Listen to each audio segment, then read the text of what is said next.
प्रतिवर्ष भली चलित वर्ष इंग्राजी नववर्षर प्रथम दिवस अवसर में उत्सव मुखरित होई उठिथिला कटक जिला टांगी चौदर ब्लॉक कनईपुर पंचायत कनकपुर गिरिसिद्ध पीठ परिसर उत्सव को अति उत्साहर सह पालन करुथिले श्रद्धालु।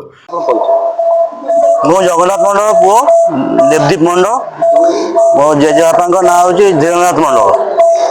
कौन कहे आज जो पीठ को आज नववर्ष पालन हो कौन कहे पीठ पीठ ए बहुत आग भाया बहुत मानने ये डेभलपमेंट हो सिद्धपीठ आप्रुव करने जी प्रोग्रेसमेंट करने चाहूँ से करूँ। कनकगिरी सिद्धिपीठर वार्षिक उत्सव अवसर में विभिन्न कार्यक्रम मान आयोजित होइतिला बेले आयोजित मीना बजार श्रद्धालु मानक मन मोहुथिला।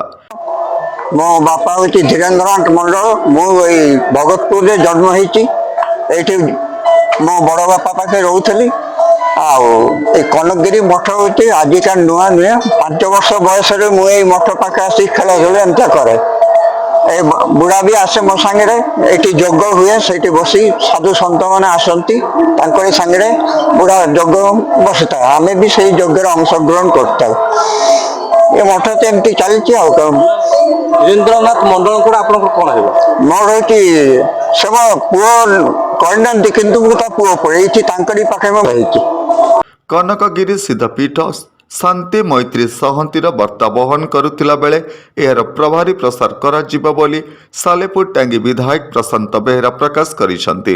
नमस्कार मु गार्गी आपण मन को स्वागत करछि होली टीवी ऑडियो साथ जोड़ी हेबा पई आपण माने लाइक शेयर सब्सक्राइब करन। देखो आज प्रथम नूतन वर्षर आंतरिक शुभेच्छा अभिनंदन होची। पवित्र पीठ कनेक्शन पीठ बहुत महात्मा अच्छी प्रति वर्ष नूआ वर्ष और वार्षिक उत्सव एवं महायज्ञ आयोजन कराए।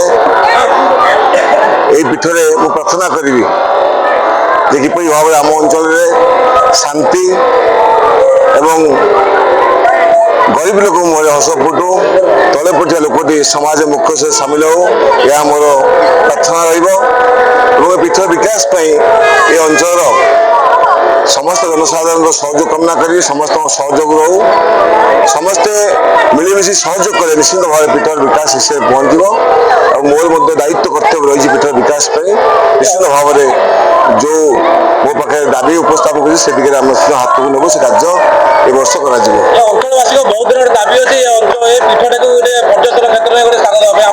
दिगरे बर्तमान सरकार पाखे दाबी उपस्थापन कर पर्यटन क्षेत्र मान्यता पाइबा पीठर हक अच्छी समस्त सुविधा सुजोग अच्छी सरकार मुझे भावुँ निश्चित भाव में ये दाबी प्रति कर्णपात करेंगे और निश्चित भाव पर्यटन मान्यता पाइबे।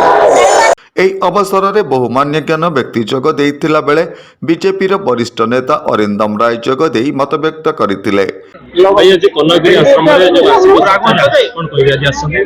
দেখুন আজ মানে মোর সৌভাগ্য এবং মাঙ্কর ডকরা আশীর্বাদ যে আজ মু এটি আসি পৌঁছি পারিছি মানে এটি পৌঁছলা পরে যে পরিবেশ যে शांति एठी मु अनुभव करुच्ची तार माने मु निजे कहीकि आपण मानकु बुझेई परिबि नाही। आज इंग्राजी नुआ वर्षर प्रथम दिन 2026 मसीह रे मु अंचलवासी को ओडिशावासी को आपण मानक माध्यम रे बहुत बहुत शुभेच्छा जनाऊँ एवं माँ को पाखे प्रार्थना मध्य करी जे सुख समृद्धि आम समस्त जीवन में आनी दिंतु एवं आम समस्ते मिलीमिशी आगामी दिन में एकाठी होई अंचलर काम केमती हम ये अंचलवासी सबु सुविधा केमती हम तापाई आम प्रतिज्ञाबद्ध आज हबु समस्ते। भाई स्थानीय अंचल दाबी रही पीठ को पर्यटन स्थल मान्यता निश्चित भाव में ये कथा मो पाखे भी पहुंची मु आमर कमिटी समस्त मेंबर सांगे आलोचना मध्य करिछि एवं आज दिन सरीगला पर आम समस्ते मिसी याकू आम टूरिज्म रे केमती कौन हम आम तार चेष्टा मध्य करिवु। এই କାର୍ଯ୍ୟକ୍ରମରେ ସହସ୍ରାଧିକ ଜନସାଧାରଣଙ୍କ ସମାଗମ ଦେଖିବାକୁ ମିଳିଥିଲା। ଟାଙ୍ଗୀରୁ ଲିଙ୍ଗରାଜ ପଣ୍ଡାଙ୍କ ରିପୋର୍ଟ, ହୋଲି ଟିଭି ଓଡ଼ିଆ।